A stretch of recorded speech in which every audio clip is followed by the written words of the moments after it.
What is going on, everybody? Welcome back to the channel. After Sound here, bringing you Splinterlands content every single day. We also stream right here on this channel every Tuesday, Thursday, and Sunday morning, so come by and say hello. All right, guys. Well, there's an interesting post here that I wanted to share with you from Yaba P. Matt, the co-founder of the game. And this, okay, let me just start off and say there's a lot of great stuff in here. My plan is not to read the entire thing to you. I highly encourage you to go check it out. It is under a new account for Yaba, under the yabapmat.sps is the Hive address. So I'm just going to cover this from a higher level, although I do plan on reading certain parts of it. So I don't know how long this will be, but it's important to go through, and I do want to give my thoughts as we go along.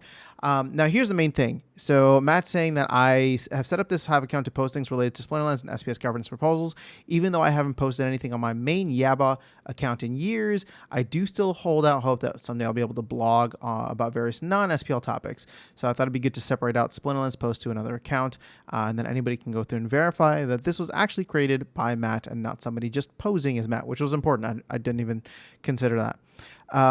So as mentioned in the recent town hall, Matt wants to start submitting some SPS governance proposals, but he wants to do it personally as a player and community member rather than on behalf of the Splinterlands organization for two reasons. First, I see myself as a player and community member first and foremost, and I try to make sure I always approach product design and changes from that perspective rather than from a quote-unquote business perspective, although in the long run, I think those perspectives should align.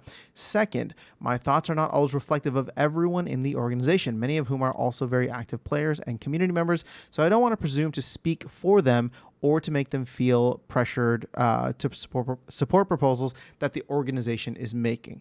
So that is really the crux of why Matt created this account, and really, I guess, going into a preface for what the rest of this post is about, which you can see down here is tokenomics and gameplay.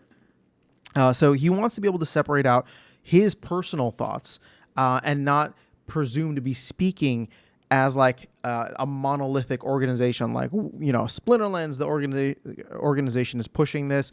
And, what's interesting is when you see proposals that come in and then you see team members that vote against it. I mean, I've even voted against some in the past too, right? I'm technically a team member. I do music for the team. So I don't know. I actually really like this. I have a lot of respect for Matt, obviously, outside of this. But with this as well, or through this action, I think that it's great for him to be able to speak his mind and speak kind of from a personal standpoint, even though we know he has such a major influence on the direction of the game. So let's say, with that being out of the way, before I post anything else, I would like to talk about my overall vision, goals, and how I think about growing and improving Splinterlands in general.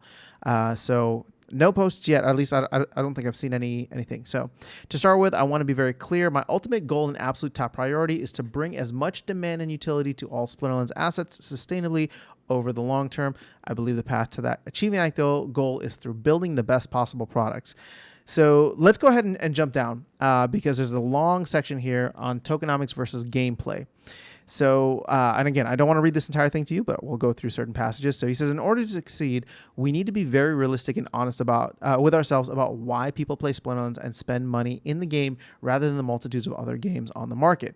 So even though many of us like to believe otherwise, I believe that the reality is that it's more about the tokenomics than the gameplay. By tokenomics, I don't mean how much ROI you can earn every month, but more generally, how players gain value for themselves sustainably over the long term by participating in the ecosystem and have fun while doing it. This is huge, and I agree 110%. At the end of the day, I've always said this, Splinterlands has something special because the game is very solid.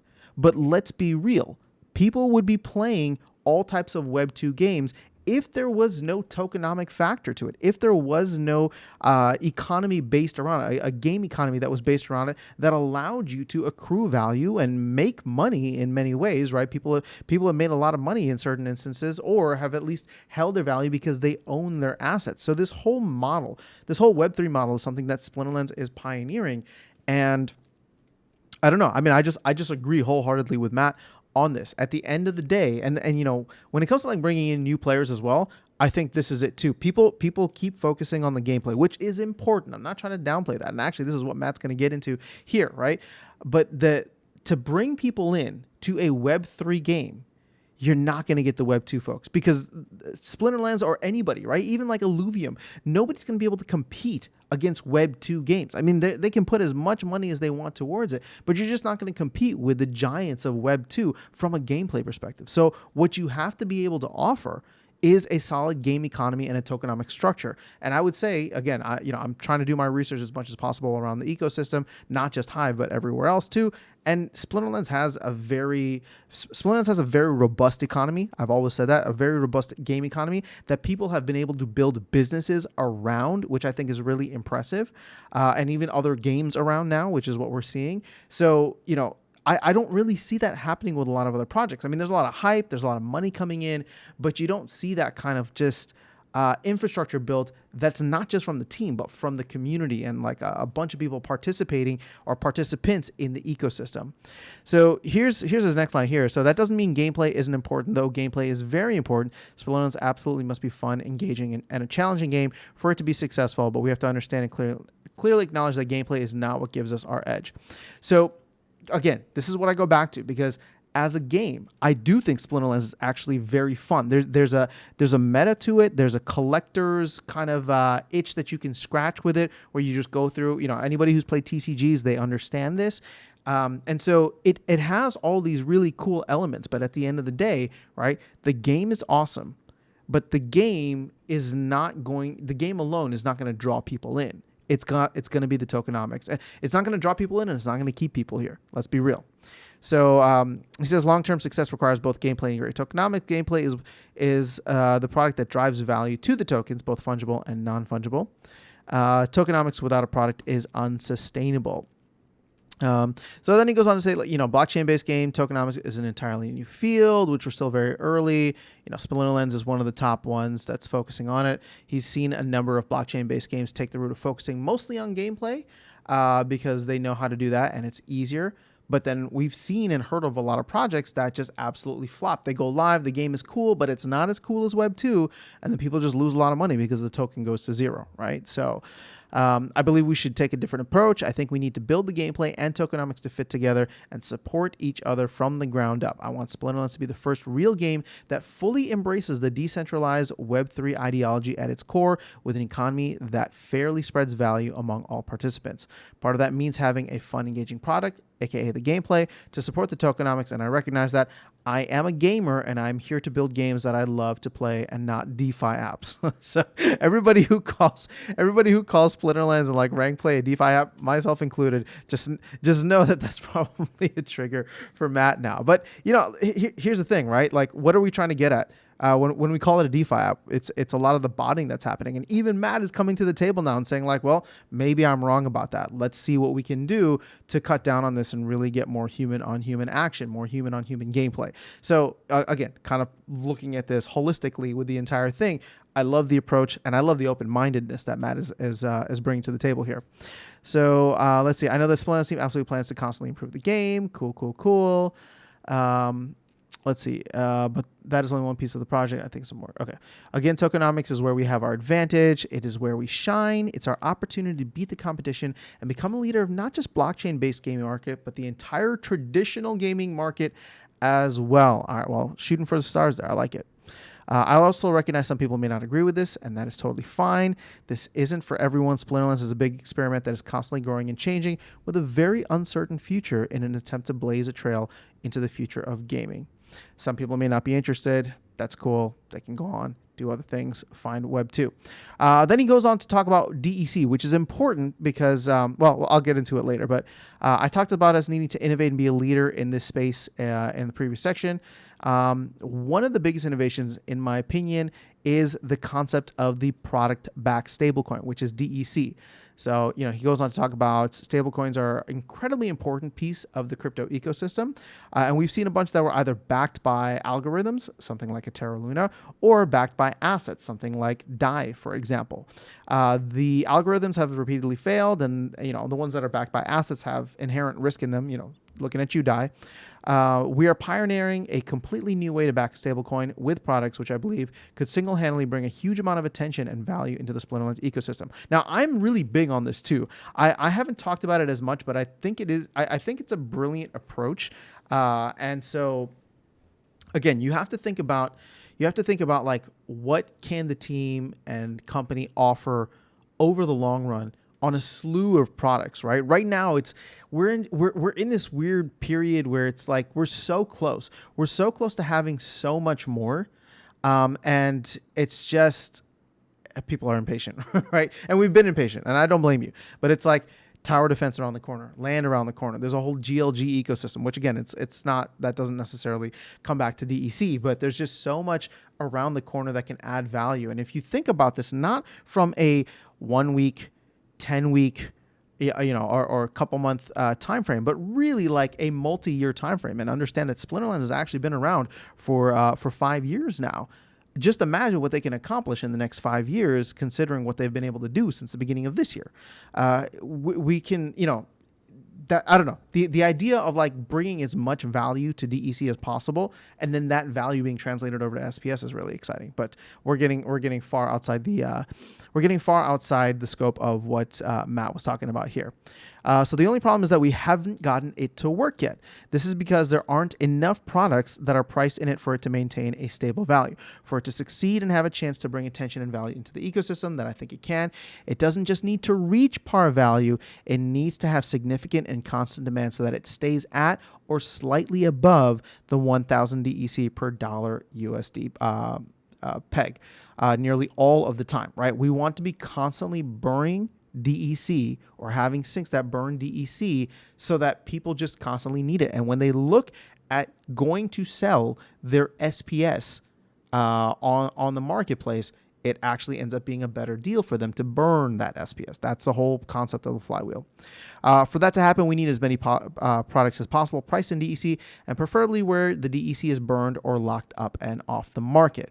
The Splinterlands organization has been doing everything it reasonably can to make that happen, including foregoing significant amounts of revenue by accepting DEC at par for packs, despite it trading significantly below that on the third-party market. But the company can only do so much due to its need for non-DEC revenue to pay employees and other expenses. Now, keep in mind, Matt is saying that they can only do so much, but this is the concept of what DEC is supposed to be as a product-based stablecoin. Even if it drops below, their whole goal is to honor it, right? Their whole mission is to honor it. Now, of course, what he's saying is that there's not enough products out there. And so obviously we'll have to see what happens with tower defense packs. And I think the two proposals that are going to follow this, or at least one proposal that's going to follow this, is the Rift Watchers for DEC, although I wouldn't be surprised if we see the nodes for DEC proposal again as well.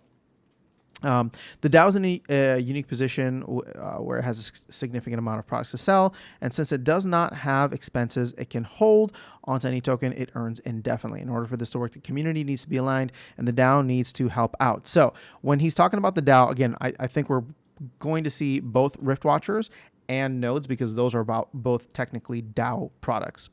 So let's see, change. The entire project is basically exploring a completely new and uncharted frontier, so it's unrealistic to expect that initial implementation. Okay, so he goes into a lot of this where I think what he's trying to attack here, and I'm not going to read this whole section out, but just this part here where it looks like it's bolded. So everyone who participates in this ecosystem should be 100% clear that things will change quickly and often anytime there is an opportunity to improve the product and achieve the goals, and that should be taken into account whenever making any decisions regarding the game. So I think the takeaway from this entire section is you see a lot of people complaining about, terms of sale changed or blah, blah, blah, this happened. And I was even one of them with the Rift Watcher sale way back in November. And I stand by that, right? I stand by that, but I actually would have been totally okay if the next day after the proposal was turned down, if the next day they had done, let's sell it for DEC at market value, right?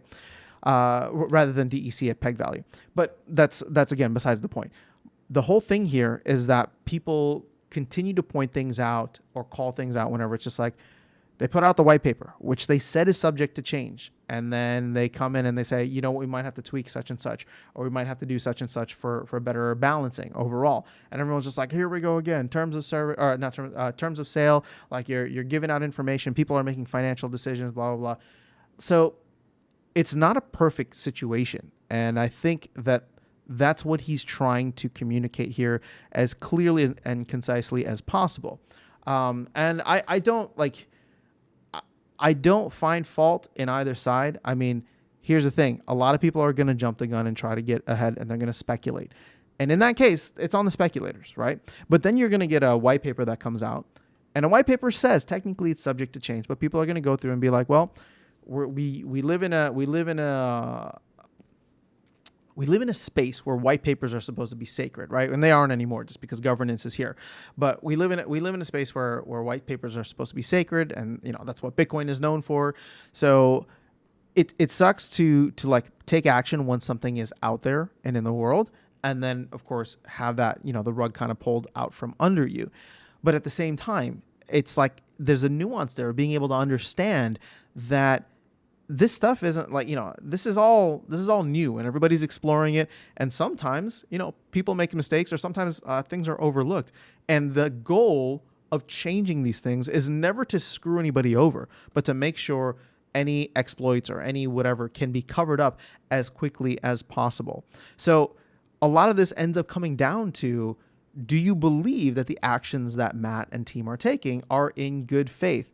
And I would say that for a lot of the salt that's out there, I see a lot more vitriol because people feel so betrayed or abandoned or whatever the case is, that they no longer believe things are happening in good faith. And that's the weird part, because it's just like, if you don't believe things are happening in good faith, you really shouldn't be here, right? And I know you're here because there's a sunk cost fallacy of like, oh, my money's tied up. I've lost so much money in this. I can't wait until SPS gets to X amount, and then I'm gonna sell out. And it's just like, okay, like that's fine. Do what you got to do. But at the same time, if the team is trying to like make changes, and then you're actively going against them because you don't believe in them, then you've become a non-productive member of the community that is just helping it to spin its wheels and not get where you want it to go, right? Like, I will tell you this, at the end of the day, Splinterlands has just as much desire for SPS to go to the moon as everybody else does. So if we're all at least aligned on the same page, like just put up or shut up. I mean, I'm like, it's like, here's the thing. We had player proposals as like governance that came in, and it's like, I thought the amount of complaining would go down, because it's like, you should just go ahead, and now you got to pay 100,000 DEC. You got to burn 100,000 DEC if you have an issue or you have an idea. But we saw that calm down for a little bit, and I feel like it's just back, and everybody's just complaining about everything once again. So I don't know that there's a sustainable way to make that happen. I think people just like to complain, and it is your right. I'm not going to judge you. I'm not going to shame you on it. The only thing that I ask is just like, all right, if you're going to complain, at least provide some kind of constructive solution, right? At the end of the day, like I feel like we're trying to all get to the same place. And if you're not, then you're kind of dead weight, and that just doesn't feel like anything that I want to be associated with. But I'm probably getting a little too aggressive there, so we'll back that off now. Let's go down, and those were my words, okay? Those are not Matt's. Those are my words at the end there. Matt was just talking about how people should understand that they need to be flexible and change things and fail fast, as he says here, is the saying for many startups, right? Conclusion, let's just go through this. I want to reiterate the overall goal of driving as much demand and utility as possible to Splinterland's assets sustainably over time. This goal, okay, I look forward to engaging with the community. Awesome. Now, I don't believe that anything else has popped up yet, but okay. So posted this 12 hours ago. I would highly recommend going to read it. I know I just kind of read the entire thing to you, but I do think that it's important to understand, if you are invested in this game, in this project, either with your money, either with your time, or both, all right? Whatever kind of mental, emotional energy that you have, it'd probably be good to read. It'd probably be good to understand where the co-founder of the game is coming from, somebody who has a lot of sway inside the company and is trying to design one of the coolest games or one of the coolest projects that is out there in the crypto ecosystem right now. So shout out to Matt. Really appreciate him taking the time to post this. And I look forward to seeing what proposals he puts out now because, again, if we can understand his thought process better, hopefully that will make it easier for us to come to find common ground is what I wanted to say. So that is all I have for you guys in this video. Let me know your thoughts in the comments below. I will catch you all in the next one and see you around the game. Take care.